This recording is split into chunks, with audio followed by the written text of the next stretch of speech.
সমাধান। সমাধান চাও যদি জীবনে মরণে, ফিরে যাও খোঁজে নাও চোখ রাখো কোরআনে। আলহামদুলিল্লাহ, কিছু মানুষ বাড়ছেন, আরো কিছু মানুষ আসবেন ইনশাআল্লাহ। দূরে থেকে দাঁড়িয়ে দেখতেছেন হুজুরে কি বলতেছে, আসলে মানুষ দেখে আসি একটু। আসেন, বসেন, ইনশাআল্লাহ ভালো লাগবে। কণ্ঠ বসানো, আপনারা যখন কথা বলবেন তখন ইনশাআল্লাহ আল্লাহ তাআলা উঠিয়ে দিবেন। তৌফিক দেওয়ার মালিক কে? আল্লাহ। কথা বলানোর মালিক কে? আল্লাহ। আপনাকে বসানোর মালিক কে? আল্লাহ। তাহলে সেই আল্লাহ পারেন কিনা আমাকে আপনাকে এখানে বসিয়ে রেখে কথা বলাইতে? পারেন। আসেন শুরু করি ইনশাআল্লাহ। যারা এখনো রাস্তাঘাটে আছেন আপনাদের কাছে অনুরোধ থাকবে, চলে আসেন এই দ্বীনের মজমার মধ্যে, এই মাদ্রাসার মাহফিলের মধ্যে। আপনারা আসলে পরে মাহফিলটা সফল হবে। আপনারা যখন আসবেন ফায়দা আপনাদের হবে। আপনাদের ফায়দার কথা পরেই বলতেছি ইনশাআল্লাহ। ছোট্ট করে খুতবা পড়ে আমার মূল আলোচনার দিকে যাই। আলহামদুলিল্লাহ, আলহামদুলিল্লাহি কাফা ওয়া সালামুন আলা ইবাদিহিল্লাযীনা ইসতাফা। আম্মা বা'দু ফাআউযু বিল্লাহি মিনাশ শাইতানির রাজীম। বিসমিল্লাহির রাহমানির রাহিম। الذين يؤمنون بالغيب ويقيمون الصلاة ومما رزقناهم ينفقون. وقال الصادق المصدوق الأمين صلى الله عليه وسلم: إذا دخل أهل الجنة الجنة وأهل النار النار، يقول الله سبحانه وتعالى: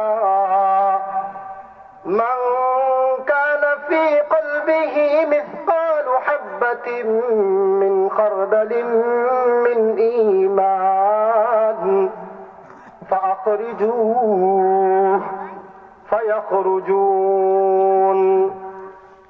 وقال النبي صلى الله عليه وسلم: الصلاة عماد الدين، من أقامها فقد أقام الدين، ومن هدمها فقد هدم الدين، أو كما قال النبي صلى الله عليه وسلم. صدق الله مولانا العظيم، وصدق رسوله النبي الكريم، ونحن على ذلك من الشاهدين والشاكرين، والحمد لله رب العالمين. আমরা সকলে নামাজের মধ্যে যে দুরূদটা পড়ি, দুরূদ ইব্রাহিম, মহব্বতের সহিত একটু পড়ি। আল্লাহুম্মা সাল্লি আলা মুহাম্মাদ ওয়া আলা আলি মুহাম্মাদ কামা সাল্লাইতা আলা ইব্রাহিম ওয়া আলা আলি ইব্রাহিম ইন্নাকা হামিদুম মাজিদ। আল্লাহুম্মা বারিক আলা মুহাম্মাদ ওয়া আলা আলি মুহাম্মাদ কামা বারাকতা আলা ইব্রাহিম ওয়া আলা আলি ইব্রাহিম ইন্নাকা হামিদুম مجيد. بلغ العلا بكماله، كشف الدجى بجماله، حسنت جميع خصاله، صلوا عليه وآله जन्नत दोज़ख से या रब क्या करो, जन्नत दोज़ख से या रब क्या करो, आरज़ू है कि मैं तुझे देखा करो।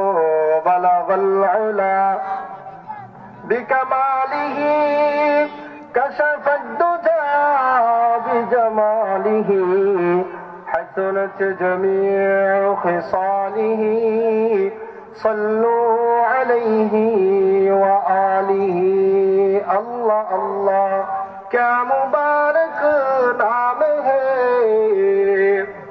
अल्लाह अल्लाह क्या मुबारक नाम है, अल्लाह अल्लाह आशिकों का काम है। ला इलाहा इल्लल्लाह, ला इलाहा इल्लल्लाह, ला इलाहा इल्लल्लाह, ला इलाहा इल्लल्लाह, ला इलाहा इल्लल्लाह, ला इलाहा इल्लल्लाह, ला इलाहा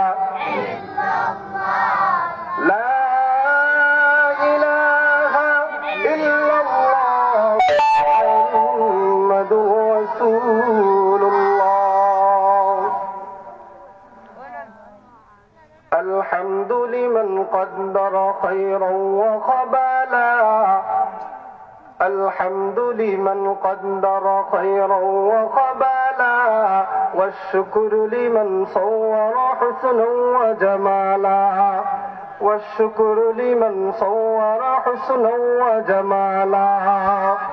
फर्दुन समदुन अन सिफतिल खल्क़ि बरीउन, फर्दुन समदुन अन सिफतिल खल्क़ि बरीउन, रब्बुन नज़लियुन खलक़ल खल्क़ कमाला, रब्बुन नज़लियुन खलक़ल खल्क़ कमाला। ला ज़िद्द वला निद्द वला हद्द लिमौला, ला ज़िद्द वला निद्द वला हद्द लिमौला, الآن كما كان ولم يلق زوالا، الآن كما كان ولم يلق زوالا. لا شبه ولا مثل ولا كفو لمولا، لا شبه ولا مثل ولا كفو لمولا، لا ولد ولا والد لا عم وخالا، لا ولد ولا والد لا عم وخالا। কি আপনাদের ভালো লাগতেছে না খারাপ লাগতেছে? আলহামদুলিল্লাহ। আপনাদের যতক্ষণ ভালো লাগবে ততক্ষণ কথা বলবো, যখন আপনাদের ভালো লাগবে না একটু ইশারায় বলে দিবেন যে হুজুর আর ভালো লাগতেছে না, মুনাজাত দিয়া দেন। মুরব্বীরা আছেন, ওনারা মুজাজ করবেন, আমি তো শেষ করে দিব আর কি। এজন্য উঠাউঠি করতে পারবেন না। কারা কারা রাজি আছেন যতক্ষণ আলোচনা চলবে ততক্ষণ বসে থাকবেন ইনশাআল্লাহ? আল্লাহ তাআলা কবুল করুন।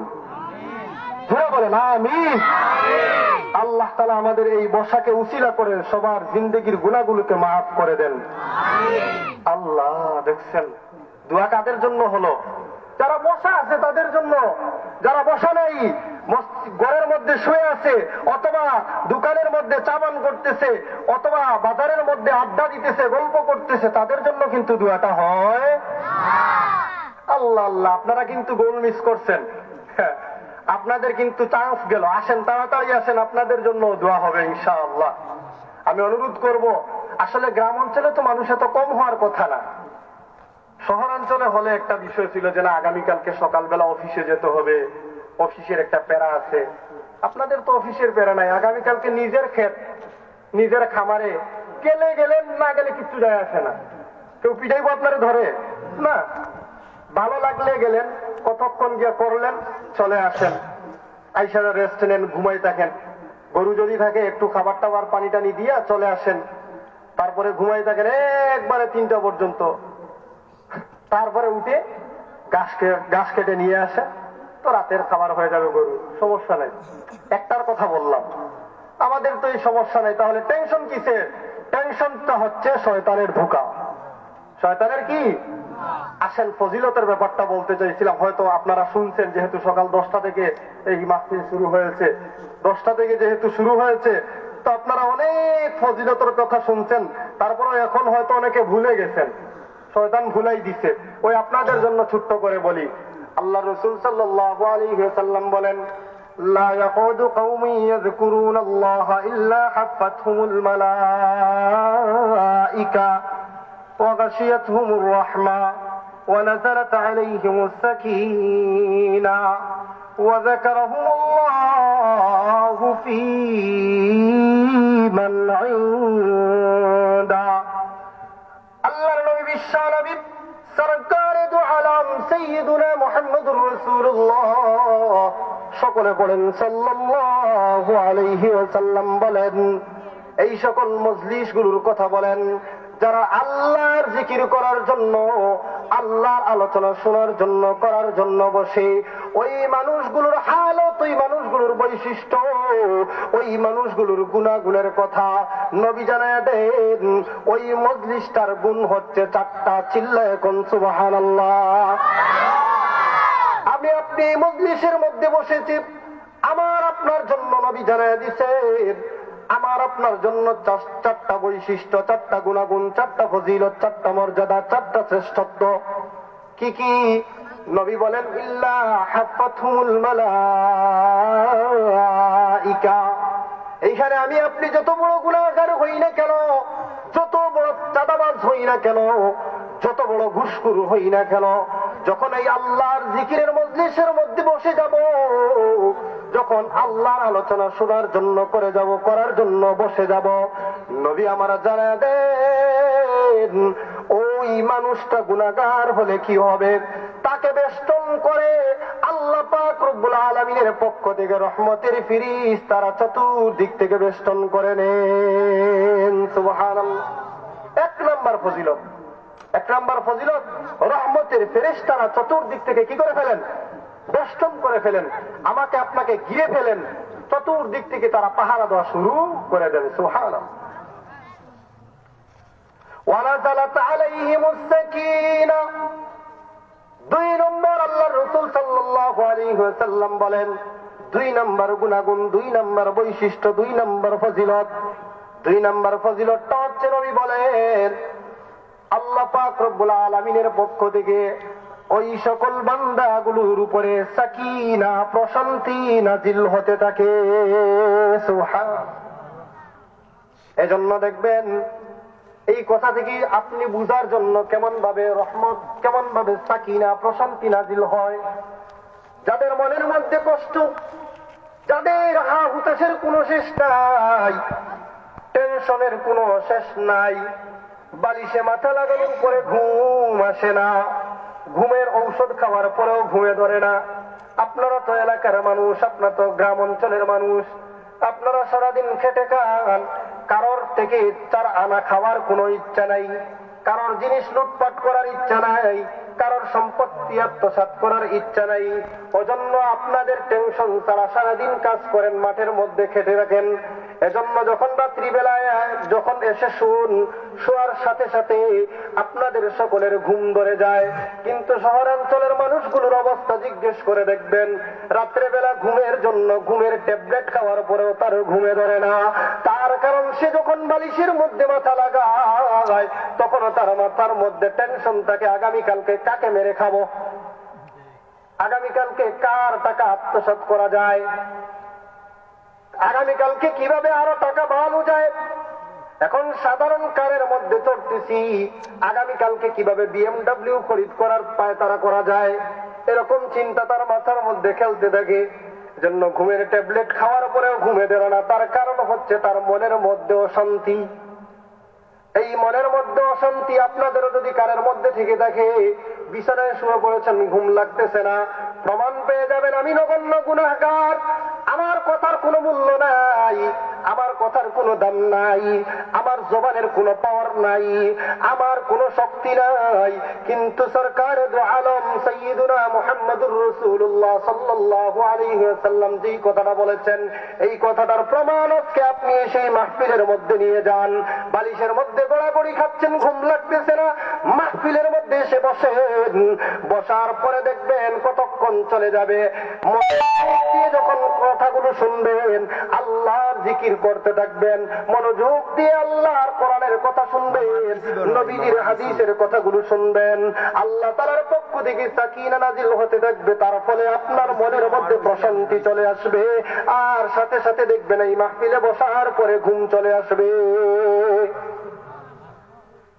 এটা বুঝার জন্য আরো সহজে বলি, আমরা জুমার নামাজ পড়তে যাই, জুমার নামাজ পড়তে কারা কারা যাই না? মাশাআল্লাহ। জুমার নামাজ পড়তে কারা কারা যাই? মাশাআল্লাহ, আল্লাহ তাআলা কবুল করুক। দেখবেন জুমার নামাজে গিয়ে আপনি যখন খতিব সাহেব বয়ান করতেছে, একটু পাটা এরকম সোজা করে, হাঁটুটা সোজা করে বাকি শুধু হেলান দিচ্ছেন, দেখবেন কত যে আগে টেনশন ছিল, কত যে মনের মধ্যে বিরক্তি ছিল, কত যে মনের মধ্যে অশান্তি ছিল, কিন্তু খতিব সাহেব বয়ান করতেছে, আপনি বয়ান শুনতে শুনতে ঘুমে ধরে গেছে। হয় কিনা? আশপাশে দেখবেন কত মানুষ ঘুমাইতেছে। কিরে ভাই ঘুমাচ্ছে? তুই না 8টা পর্যন্ত 10টা পর্যন্ত ঘুম থেকে তারপরে উঠে আসলি, এখনো ঘুমাচ্ছে। আরে বসছি, কেমনে যে ঘুম চলে আসছে নিজেও জানি না। হয় কিনা? এটা হচ্ছে আল্লাহর জিকিরের মাজলিসের ফজিলত। আল্লাহ তাআলার পক্ষ থেকে সাকিনা, প্রশান্তি নাজিল হতে থাকে। এই প্রশান্তির ফলে মনে যত অশান্তি আছে আল্লাহ তাআলা দূর করে দিয়ে বান্দার মনের মধ্যে শান্তি দিয়ে দেন। এই জন্য তার যত টেনশন, যত ধরনের সমস্যা থাকে সব কিছু ভুলে গিয়ে ঘুমে ধরে যায়। সুবহানাল্লাহ। তাহলে 2 নাম্বার বিষয় কি পেলাম? এই মাহফিলের ফজিলত হচ্ছে আল্লাহ তাআলার পক্ষ থেকে সাকিনা নাজিল হতে থাকে, আল্লাহ তাআলার পক্ষ থেকে প্রশান্তি নাজিল হতে থাকে। সুবহানাল্লাহ। 3 নাম্বার ফজিলত, ওয়াগাশিয়াত আলাইহিমুর রাহমা। আল্লাহ পাক রব্বুল আলামিনের পক্ষ থেকে এই সকল মাহফিলের মধ্যে যারা বসে থাকে, আল্লাহর জিকিরের মাহফিলের মধ্যে যারা বসে থাকে, ওই মজলিস গুলাতে আল্লাহ পাক রব্বুল আলামিনের পক্ষ থেকে সর্বদা রহমত নাজিল হতে থাকে। সুবহানাল্লাহ। যদিও হাদিসের অর্থ হচ্ছে গাশিয়া, গাশাত শব্দের অর্থ হচ্ছে ডেকে ফেলা। আপনাদের এখানের ভাষায় বা আমাদের সিলেটি ভাষায় কি বলে? ঘুরেই দেওয়া, ঘুরেই দেয় নাকি? তো ঘুরিয়ে রাখা। আল্লাহ পাক রব্বুল আলামিনের পক্ষ থেকে রহমত আপনাকে আমাকে ঢেকে ফেলে। সুবহানাল্লাহ। এটা হচ্ছে কয় নম্বর ফজিলত? 3 নাম্বার। 4 নাম্বার ফজিলত নবীজি বলেন এটা হচ্ছে সবচেয়ে স্পেশাল ফজিলত, সবচেয়ে স্পেশাল ফজিলত।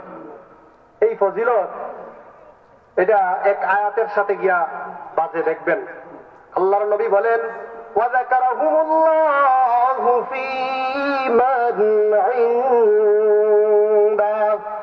আল্লাহ পাক রব্বুল আলামিন এই মজলিসের মধ্যে যারা বসে থাকে, আল্লাহ তাআলার জিকিরের মাহফিলের মধ্যে যারা বসে থাকে, ওই মাহফিলে যারা বসে থাকে ওই মানুষগুলোর আলোচনা স্বয়ং রব্বুল আলামিন এই মাহফিলের থেকেও 1000 গুণে বেশি শ্রেষ্ঠ মাহফিলের মধ্যে আলোচনা করতে থাকে।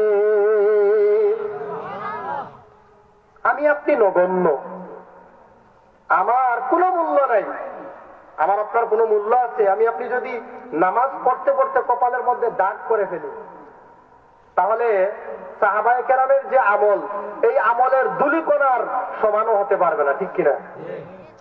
কিন্তু আমার আপনার আলোচনা স্বয়ং আল্লাহ তাআলা ফেরেশতাদের মজলিসে করবেন। বলছিলাম একটা আয়াতের সাথে বিষয়টা বুঝিয়ে দেই। কেন করবেন? আল্লাহ তাআলা বললেন, ফেরেশতারা তোমরা যখন আমি আদমকে সৃষ্টি করতে চাইছিলাম, আমার খলিফা পাঠাইতে চাইছিলাম, তখন তোমরা কি বলছিলা? وَإِذْ قَالَ رَبُّكَ لِلْمَلَائِكَةِ إِنِّي جَاعِلٌ فِي الْأَرْضِ خَلِيفَةً। قالوا وتجعل فيها من يفسد فيها ويسفك الدماء ونحن نسبح بحمدك ونقدس لك قال إني أعلم ما لا تعلمون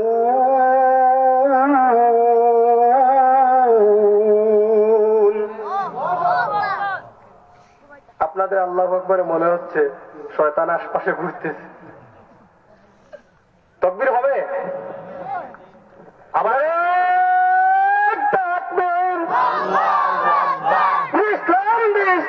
জিন্দাবাদ জিন্দাবাদ আল কোরআনের আলো গড়ে গড়ে জালো আল হাদিসের আলো গড়ে গড়ে জালো ইসলামের শত্রুরা হুশিয়ার সাবধান মুফতি রায়হান মাহমুদ সাহেব জিন্দাবাদ জামিয়া মাদানিয়া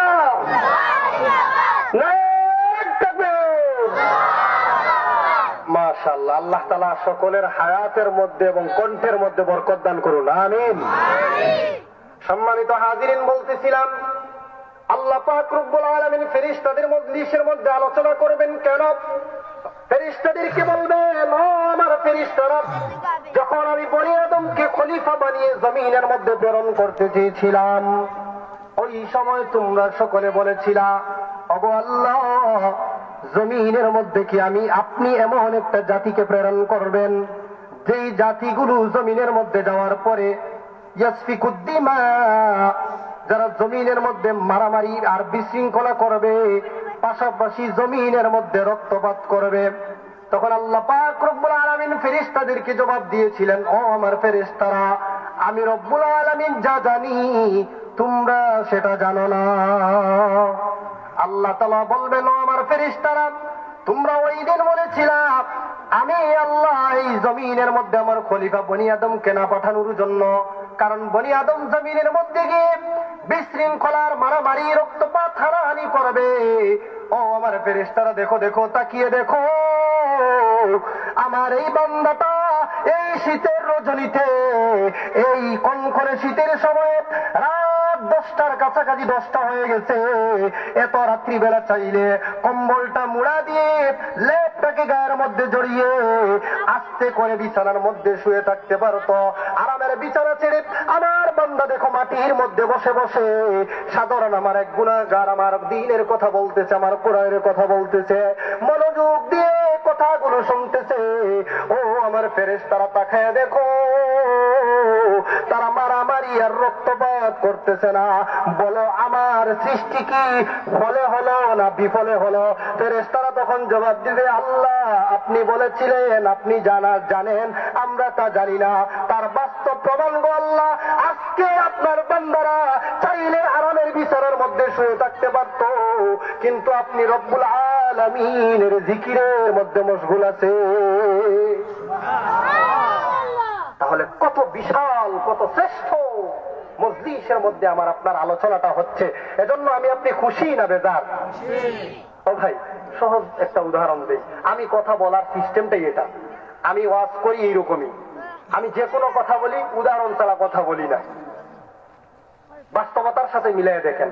আসেন, আপনাদের এলাকার অতীতে যে কোনো এক মন্ত্রীর নাম বলেন। মন্ত্রীর এলাকায় কোন মন্ত্রী আছেন না আপনাদের? নুরুল ইসলাম নাহিদ, আল্লাহ না পাক, এর পরিচয় দরকার নাই, আল্লাহ মাফ করুন। এখন তো কথা বলতে পারতেছি মাইকের মধ্যে। আমরা টুপি পাঞ্জাবি গায়ে দেখলেই এদেরকে কুটুরির মধ্যে বন্দি করতো, ঠিক কিনা? এজন্য তো একটু যদি দেশের বিদ্রোহে কথা বলছে, অর্থাৎ দেশের পক্ষে, কিন্তু দেখে গেছে আব্বাজানের বিপক্ষে চলে গেছে, তাহলে হুজুরওয়ালা না, ঠিক কিনা? এখন থেকে যারা উঠবেন বুঝবো আগে আওয়ামী লীগ ছিলেন, এর লাগে আওয়ামী লীগের কথা শুনে আপনাদের কষ্ট হচ্ছে। এখন থেকে যে উঠবেন বুঝবো এটা, ঠিক আছে? কেউ উঠবেন না। হ্যাঁ, ইস্তিনজা যদি প্রয়োজন হয়, প্রয়োজন থাকতেই পারে, তাই না? প্রয়োজন যদি হয় যাইবেন, ঠিক আছে, সমস্যা নাই। আবার দেখেন এটা মনে কষ্ট নিয়েন না যে হুজুরে দেখছো আমার প্রয়োজনটাও বুঝতেছে না, না প্রয়োজনে যাই আর কি। কিন্তু এখন থেকে উঠবেন বিনা প্রয়োজনে, তাহলে বুঝবো আপনি আগে আওয়ামী লীগ ছিলেন, আপনি হাসিনা যাওয়ার কারণে কষ্ট পাইতেছেন, কেউ উঠতে পারবেন না, ঠিক আছে? এখন থেকে যে উঠবো ছিল রাখবেন কিন্তু, ঠিক আছে? একটু মজা করলাম, হাসাহাসি না করলে কিন্তু শীত যাবে না, তাই না? একটু হাসাহাসিও চলতে হবে। যাই হোক, তো বলতেছিলাম আগে পাঞ্জাবি পাগড়ি গায়ে দেখলেও গায়ে জ্বলতো, জ্বলতো কিনা? পাঞ্জাবি পাগড়ি মাথায় পাঞ্জাবি গায়ে দেখে যদি লোকে জঙ্গিবাদী উগ্রবাদী বলে আমায় ডাকে, বলে কিনা? বলছে কিনা? আরে ভাই, পাঞ্জাবি দেখছে হুজুরে আস্তে করে জেলের মধ্যে বইরা দিচ্ছে। কি যে বিপদ ছিল ভাই জানেন? আমি এই পাগড়ি মাথায় আজকে থেকে না, আমি যখন আপনার মিশকাতে পড়ি তখন থেকে আমার এক উস্তাদ আমাকে পাগড়ি দিয়েছিলেন। মিশকাতের বছর রানাপিং, আপনাদের আশপাশে মনে হয় রানাপিং, রাধাগঞ্জের ওই পাশে নাকি, নদীর ওই পাশে রানাপিং মাদ্রাসায় যখন পড়ি তখন আমার এক উস্তাদ পাগড়ি দিয়েছিলেন। কাতারেও আল্লাহ তাআলা ইমামতি করেছে। ওখান থেকে আসার পরে হুজুরে বলছে, হুজুর এখনো পর্যন্ত আলহামদুলিল্লাহ পাগড়ি আছে, আপনি দিয়েছিলেন। হুজুর সেই খুশি হয়েছেন, বলছেন আলহামদুলিল্লাহ। মিশকাতের বছর দিয়েছিলেন। তো এই পাগড়ি পরে যে আমি হাঁটতাম, আমার বাস্তবতা বলতেছি, বলতো ভাই আপনি যে পাগড়ি পরে হাঁটেন এর উপরে আপনি লম্বা মানুষ, আপনারা দেখতে তো পুরা বিন লাদেনের মতো লাগে মিয়া, কখন আপনারা জেলে বইরা দিব জানেন? আমি বলি ভাই যা হইবার হইব না, কপালে যেটা আছে ওইটাই ঘটবো, সমস্যা নাই, পাগড়ি ছাড়তে পারবো।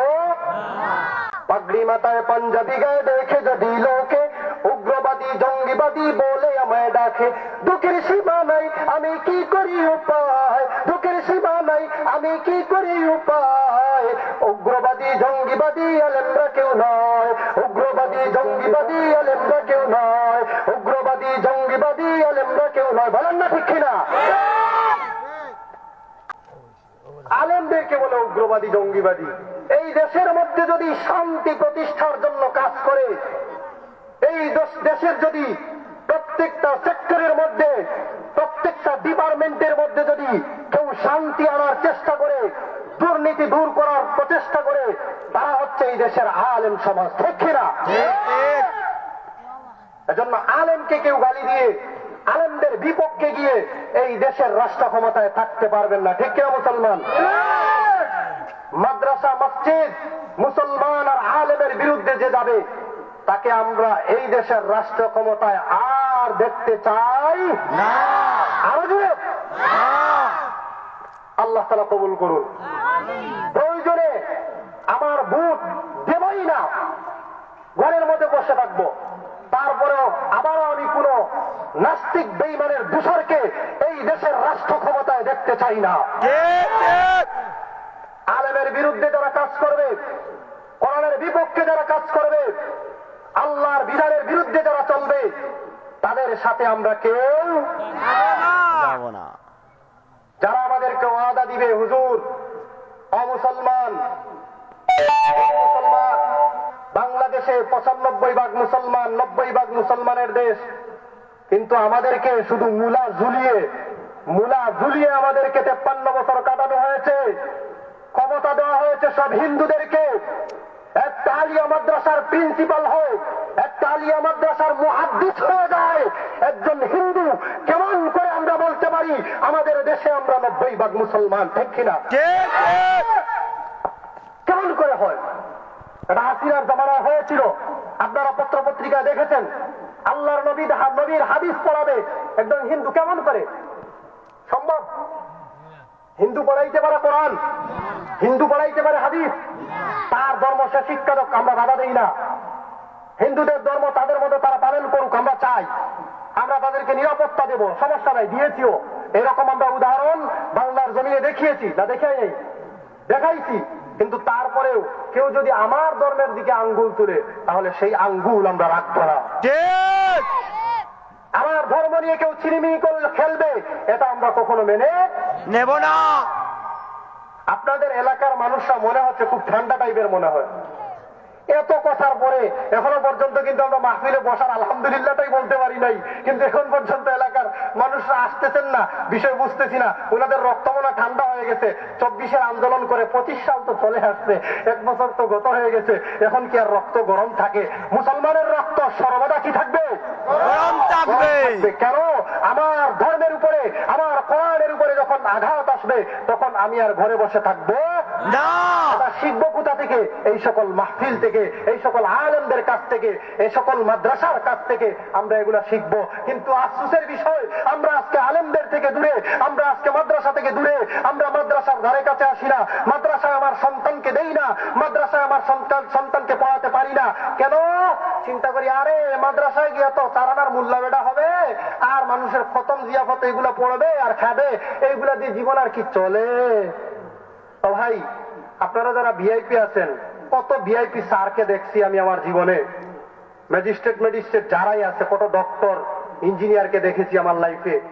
ঢাকার জমিনের মধ্যে দেখেছি কত, বলে হুজুর বেতন পান মাত্র 8 থেকে 9,000 টাকা, আবার ঘর ভাড়া, ঢাকায় থাকি, বাসা ভাড়া আপনাদের 5-7 হাজার টাকা চলে যায়। এর মাঝে খান কেমনে, আর এত সুন্দর জামা পরেন কেমনে নিয়ে? আপনাদের কাহিনী বুঝলাম না কিছু। আজ পর্যন্ত কেউ দেখাতে পারবে কোন হুজুর ঘুষ নিছে? বলেন না না।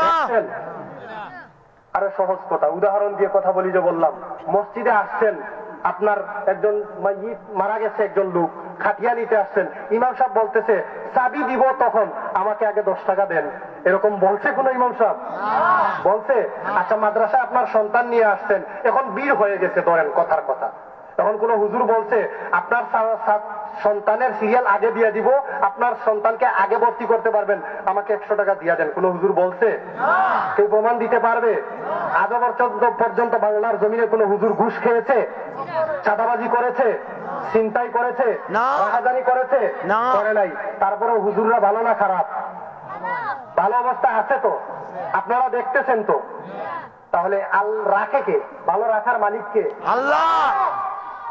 এখন যেই আল্লাহ রিজিক দেয়, সেই আল্লাহর কাছে না আছে, যখন আমি আপনি চেষ্টা করব যে না, আমার বল, আমার ক্ষমতা দিয়ে, আমার প্রচেষ্টা দিয়ে আমি আমার জীবন সুন্দর করে ফেলবো, তাহলে কঠিন কালেও এটা কি হবে না? সম্ভব হবে না।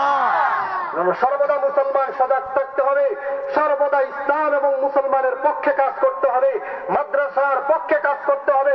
মাদ্রাসার বিপক্ষে যারা আঙ্গুল তুলবে, তাদের সঙ্গে তো যাব না, না, তাদের আঙ্গুলগুলো আমরা ভেঙে দিব। যদি মাদ্রাসার বিপক্ষে কথা বলে মুসলমান এই বাংলার জমিনের মধ্যে ইসলাম এবং যদি মুসলমানকে শক্তিশালী করে থাকে এবং দ্বীন এবং ধর্মের উপর চালিয়ে থাকে, সেটা হচ্ছে এই আপনাদের জামিয়া মাদানিয়া, জিঙ্গাবাড়ি মাদ্রাসা, লামা জিঙ্গাবাড়ি মাদ্রাসা, কওমি মাদ্রাসাগুলোই এই দেশের মানুষদেরকে দ্বীন শিক্ষা দেয়, ঠিক কিনা? এই ভারত উপমহাদেশের মধ্যে আমার আপনার ইমান নিয়ে চিরমি খেয়ে খেলার জন্য ইংরেজ বেনিয়ার লাল কুত্তার দলেরা আমাদের দেশের মধ্যে অসংখ্য পায়তারা করেছিল।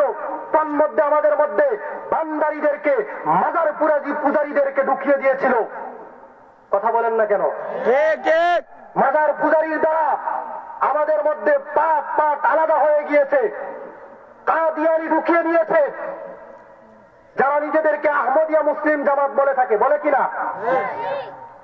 এদেরকে বাংলার জমিনের মধ্যে আজকে 53 বছর পর্যন্ত বলা হচ্ছে রাষ্ট্রীয়ভাবে ঘোষণা করার জন্য কাদিয়ানিরা কাফের। কাদিয়ানিরা কি? কাদিয়ানিরা কাফের। কাদিয়ানিরা কাফের। কাদিয়ানিরা কাফের। এটা কি চান? সংসদে আমরা কি চাই? নবী পড়ো, নবী নাই। কাদিয়ানি কাদিয়ানি কাফের। কাফের কাফের। কাদিয়ানি কাদিয়ানি। আমরা যতক্ষণ পর্যন্ত এই বাংলার জমিনের মধ্যে আমার নবীর পরে কোনো নবী নাই, এই কথা যতক্ষণ পর্যন্ত সংবিধানে নিয়ে না আসা হবে, আহমদিয়া মুসলিম জামাত না, ওরা ওদের মধ্যে থাকতে থাকুক।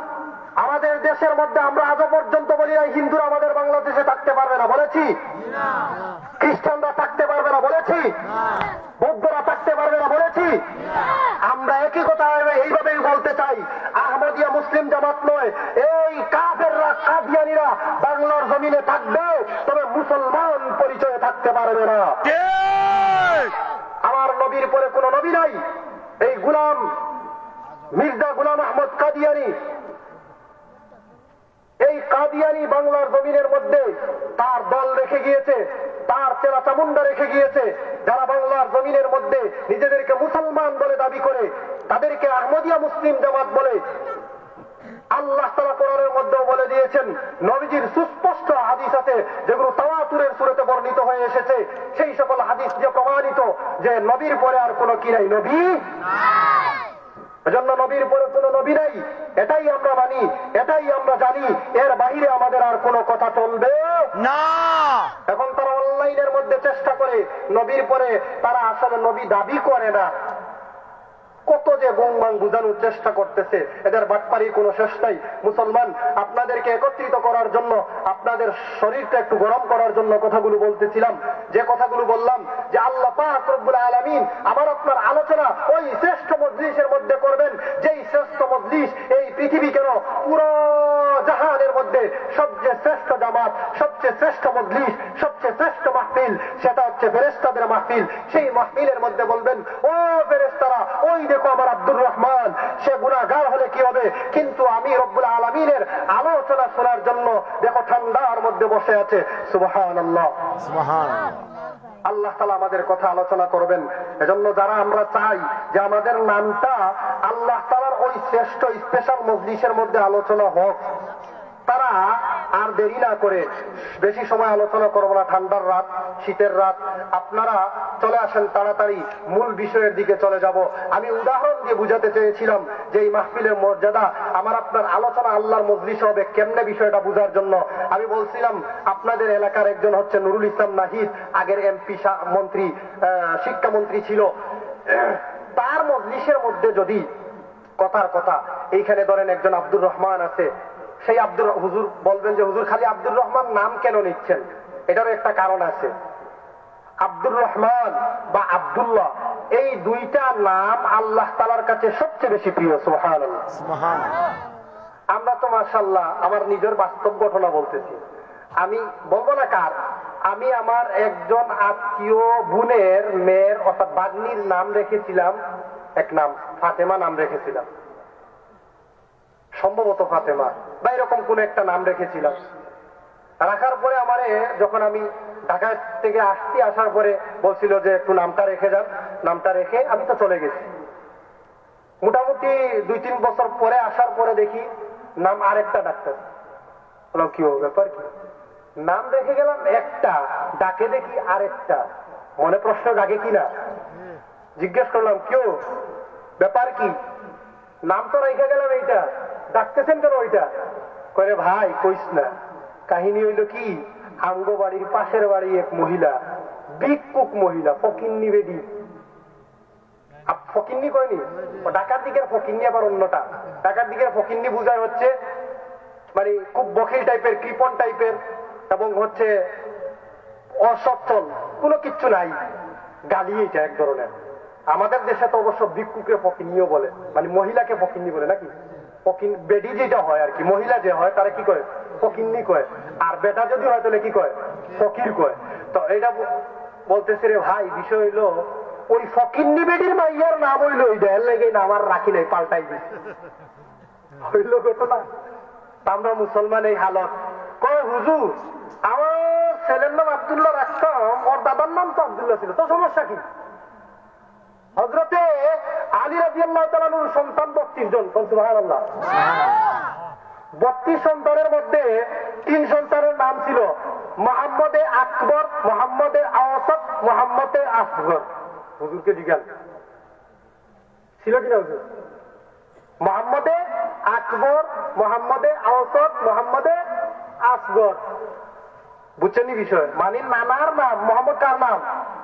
নানার নামে নাতির নাম রাখছেন, 3 জন ছেলের নাম রাখছেন কি মোহাম্মদ।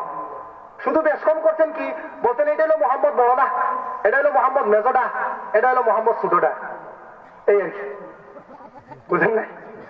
আমাদের দেশে লোক হয়তো কি দেখছো, কত বড় স্পর্ধা, আমার শ্বশুরের নামে নাম রেখে দেয়, মূল্য হয় বুঝে। আল্লাহর কাছে প্রিয় নাম কি? আব্দুল্লাহ। আর কি নাম? আব্দুর রহমান। তো যে উদাহরণটা দিতে চাচ্ছিলাম, আব্দুর রহমানের নাম, সে ধরেন সাধারণ খেটে খাওয়া মানুষ, গরু রাখে বা হাল চাষ করে, এরকম মানুষ। কিন্তু হঠাৎ করে একদিন সে জানতে পারলো নুরুল ইসলাম নাহিদ মন্ত্রীর, সাবেক মন্ত্রীর, উনার সচিবালয়ের মধ্যে বা উনার অফিসের মধ্যে আব্দুর রহমানের নাম নিয়ে আলোচনা হয়েছে। কারণ বেটার লাফের ঠেলায় কি আপনি এলাকায় থাকতে পারবেন? বুঝেন নাই সবাই, এটা বুঝতেছেন না বলা, আরো সহজভাবে বলি।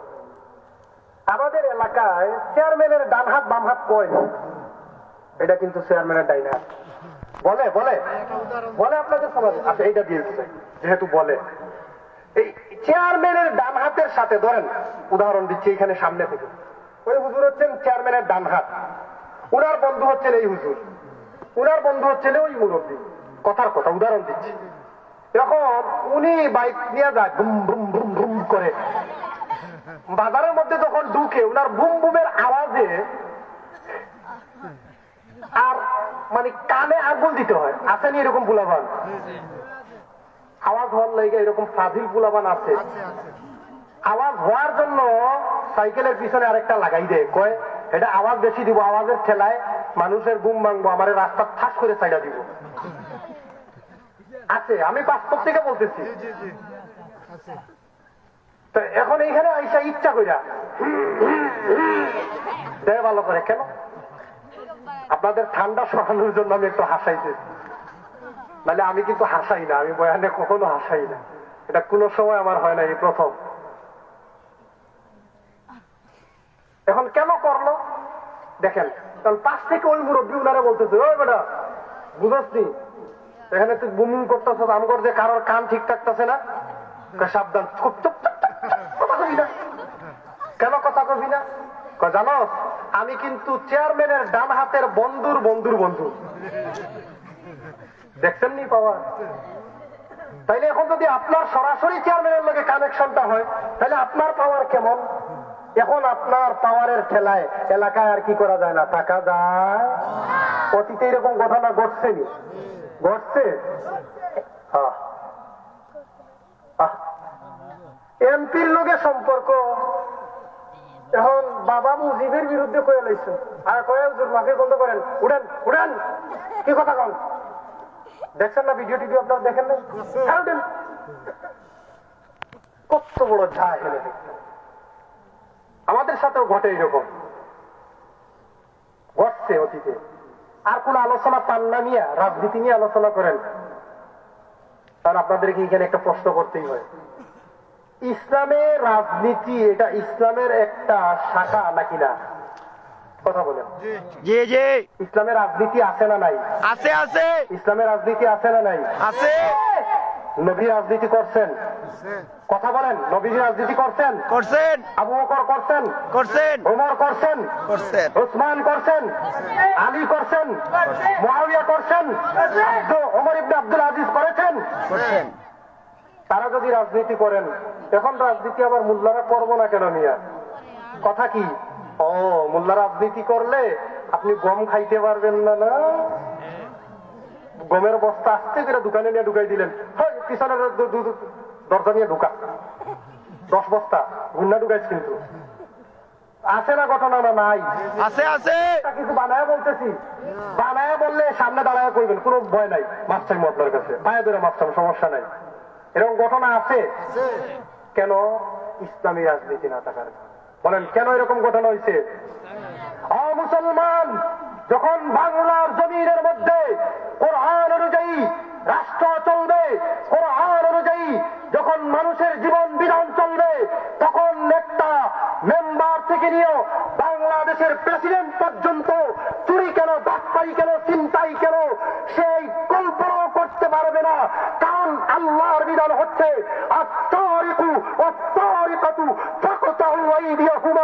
আল্লাহর নির্দেশ হচ্ছে বাটপার, চিন্তাইকারী, চুর, চাঁদাবাজ যেগুলো, এগুলো যখন চুরি করবে, চাঁদাবাজি করবে, সাথে সাথে তাদের হাত কেটে দাও। এখন এমপি সাহেব চিন্তা করবো, গমের বস্তা তো ভালো ঢুকাই দিলাম, কিন্তু এলাকার ওই চাচা দেখবেন উনি আরেকজন হুজুরে বুঝে দেখেন, 2 জন সাক্ষী হয়ে গেছে না? ইসলামের কথা হচ্ছে 2 সাক্ষী হয়ে গেছে, হাত করতন, হাত কি কেটে ফেলেন, কর্তন মানি কেটে ফেলেন। কি করেন? কেটে ফেলেন। 2 সাক্ষী লাগবে প্রমাণ করার জন্য যে উনি চুরি করতে। আর আমাদের হানাফি মাযহাব অনুযায়ী সর্বনিম্ন 10 দিরহাম, 10 দিরহাম পর্যন্ত চুরি করলে বা এর চেয়ে বেশি করলে হাত কাটা হবে। শাফি মাযহাব অনুযায়ী 1 দিনারের 1/4, অর্থাৎ 1 দিনারের 4 ভাগের 1 ভাগ চুরি করলে হাত কর্তন করা হবে। এখন চিন্তা করেন, এমপি সাহেব বা মন্ত্রী সাহেব অথবা চেয়ারম্যান সাহেব অথবা উপজেলা ভাইস চেয়ারম্যান বা বলেন চেয়ারম্যান বলেন অথবা মেম্বার সাহেব, ওনারা কেউ কি আর গম চুরির চেষ্টা করব? না না, আর জিন্দেগিতে করবে না। এই জন্য এখন জায়গায় আসেন, ঘুরে আসেন, এই জন্য তারা বলে হুজুর আবার রাজনীতি করবো কেন? মেউডেন, আপনি আবার রাজনীতি করবেন কেন? হুজুরা রাজনীতি করলে তোমার কি কাটা যাবে? কথা বলে না। হাত কাটা যাবে। কি কাটা যাবে? হাত কাটা যাবে। এখন থেকে সোজা উত্তর, আজকে থেকে শিখে রাখেন। কেউ যখন বলবো হুজুরের রাজনীতি, কালকে রাত্রে বেটা ওয়াজ শুনলি, খালি শুনলাম হুজুরের রাজনীতি কইতেছে, তো আপনি বলবেন বেটা হুজুরে যদি রাজনীতি করে তাহলে তো তোর হাত কাটা হইব, হেল্লাইগা হুজুরের বিপক্ষে কইতেছিস না। দেখবেন তখন বলবো ভাই ঠিক আছে, চা খাইবেন? আচ্ছা ঠিক আছে ভাই, ভালো থাকেন, আসসালামু আলাইকুম। বাস্তবতা এটা দেখেন, পরীক্ষা করে দেখেন। যাক, আমরা আজকে আল্লামা শাইখুল হাদিস, একজন নীরব পীর শাইখ নজির আহমদ জিঙ্গাবাড়ি রাহিমাহুল্লাহর স্মৃতি বিজড়িত এই মাদ্রাসা, নিজ হাতে এই মাদ্রাসা গঠন করেছিলেন। এই শায়েখ আপনারা চিনেন না, ওই যে আমাদের সিলেটের একটা প্রবাদ আছে, বাড়ির গরু কন্যাকে, হ্যাঁ বাড়ির গরু বাড়ির গাছ খায় না, তো আপনারা চিনেন নাই। এই আল্লাহর ওলি, যুগ শ্রেষ্ঠ একজন আল্লাহর ওলির মাদ্রাসা। এই মাদ্রাসায় আমি আপনি মাদ্রাসায় তো আসবো, পাশাপাশি আমার সন্তান, আমি শুনলাম খুব তাজ্জুব লাগলো, কষ্ট লাগলো। আমাদের এলাকায় মাদ্রাসা আছে, আমি যে আলেম হয়েছি আমার এলাকায় মাদ্রাসার পরে, আমার এলাকার মাদ্রাসায় আমি তখন হেদায়েতুন্নেহ জামাত পর্যন্তই ছিল মাদ্রাসা, ততটুকু পর্যন্ত পড়ে তারপরে অন্য মাদ্রাসায় গেছি, যতটুকু ক্লাস ছিল। কিন্তু আপনাদের এইখানের হালত শুনলাম, মাদ্রাসায় নাকি এলাকার পোলাপান একবারেই কম, বাহিরা সব পোলাপান। বাস্তব তো আপনারা এলাকার মানুষরা কি চান না যে মৃত্যুর পরে আপনার জানাজাটা আপনার সন্তান পড়াক? কে কে চান না?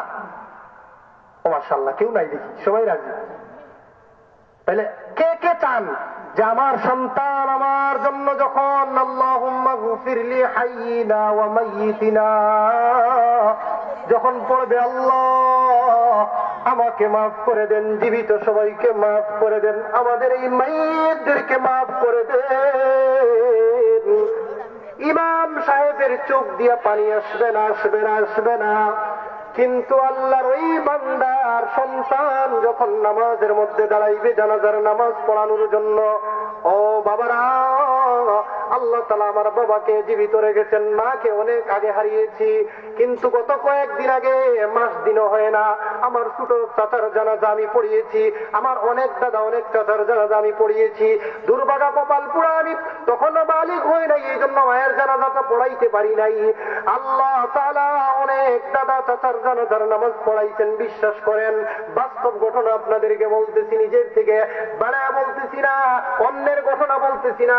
অন্যের ঘটনা বললে বলবেন হুজুর কই থেকে কই একটা বলতেছে, কিছু বুঝে আসেন, আমার নিজের কথা বলতেছি। 5 দিনও হয় নাই, চাচার জানাজার নামাজের জন্য যখন দাঁড়াইছি, আল্লাহু আকবার বলার সাথে সাথে বিশ্বাস করেন চোখ দিয়ে জোর জোর করে আমার পানি পড়ছে।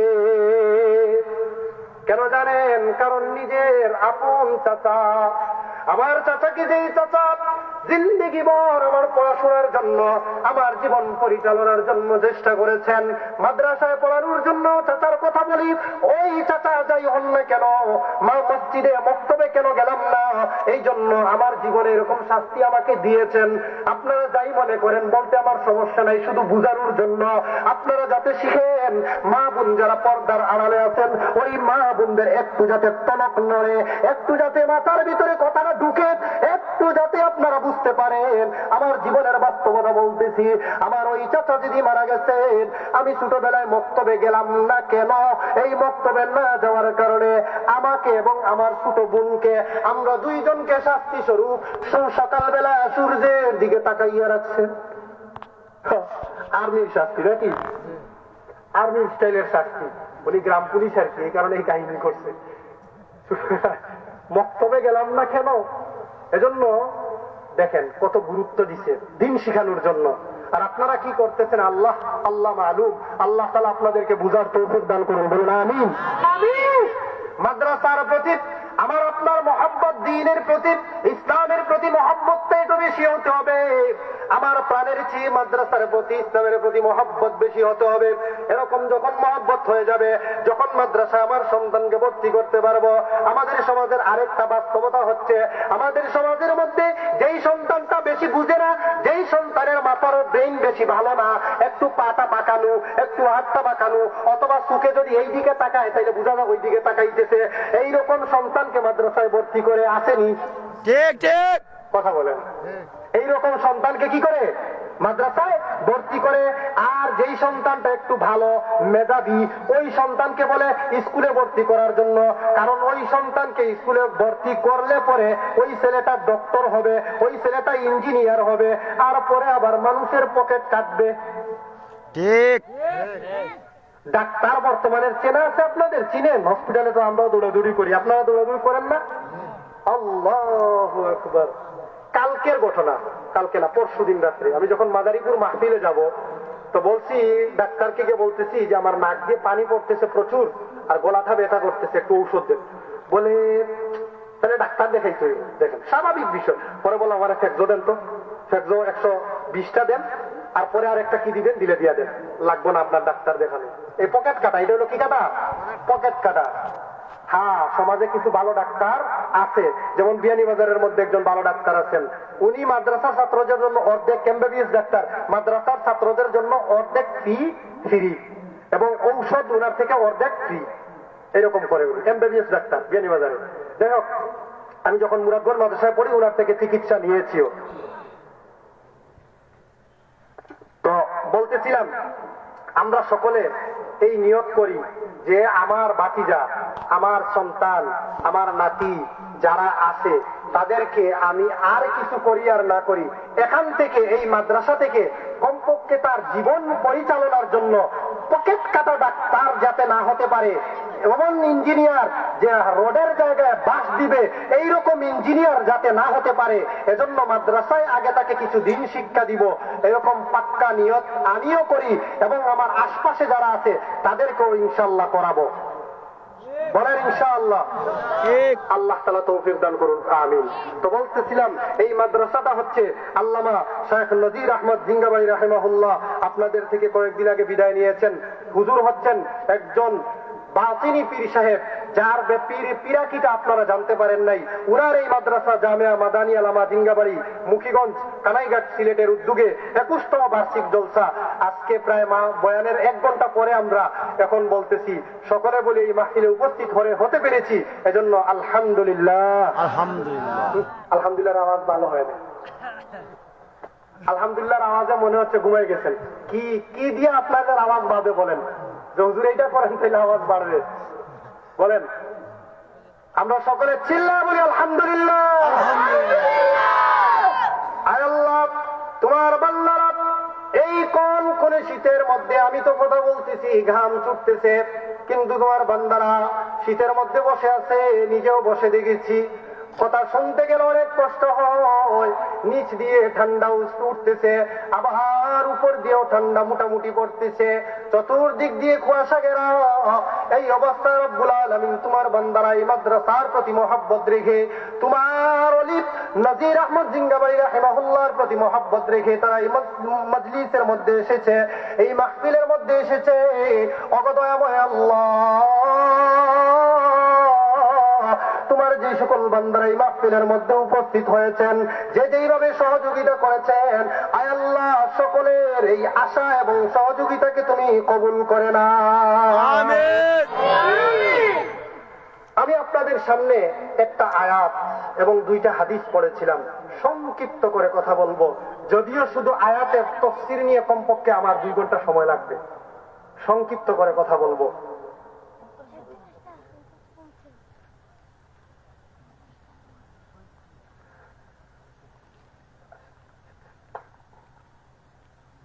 যে আয়াত পড়েছিলাম, আল্লাহ পাক রব্বুল আলামিন বলেন, আউযু বিল্লাহি মিনাশ শাইতানির রাজীম, الذين يؤمنون بالغيب ويقيمون الصلاة ومما رزقناهم ينفقون।